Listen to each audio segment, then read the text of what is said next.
कौन ना अरे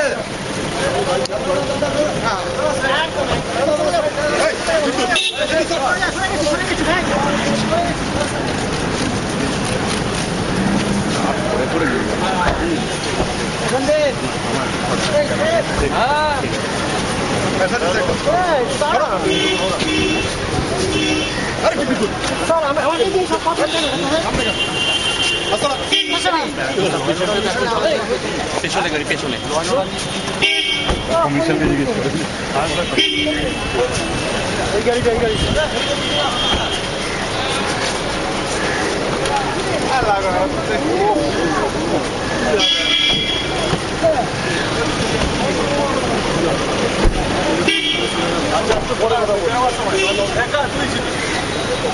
রাজনৈতিক দল কাছ থেকে রিপোর্টের যে আবেদনগুলো পেয়েছিলাম সেটা আমরা জেলা শাসককে পাঠিয়েছিলাম দক্ষিণ চব্বিশ পরগনায়। শাসককে বলেছিলাম সেগুলো তদন্ত করে তার সঙ্গে মিউনিসিপ্যাল রিটার্নিং অফিসারের রিপোর্ট, প্রিসাইডিং অফিসার ডায়েরি এবং তার ভিউ সহ আমাদের কাছে পাঠানো। সেটা আমরা আজকে পেয়েছি।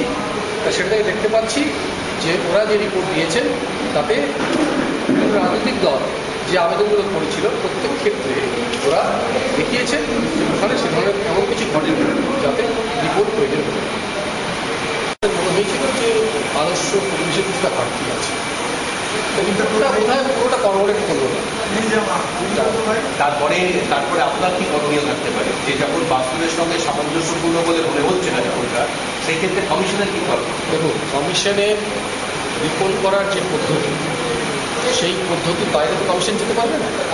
এখন সেই পদ্ধতিতে যে ডকুমেন্টগুলোর উপরে কমিশন রিলাই করবে সেগুলো হচ্ছে MRO report, presiding officer diary বা ডিস্ট্রিক্ট ম্যাজিস্ট্রেটের রিপোর্ট। এগুলো হচ্ছে প্রিলিমিনারি ডকুমেন্ট যেগুলোর উপরে কমিশন রিলাই করবে। এই ডকুমেন্টগুলো কোথাও যদি কর্মরেট না করে না বলে সেক্ষেত্রে কমিশনের তরফ থেকে অফিস ও রিপোর্ট করার কোনো স্কোপ নেই।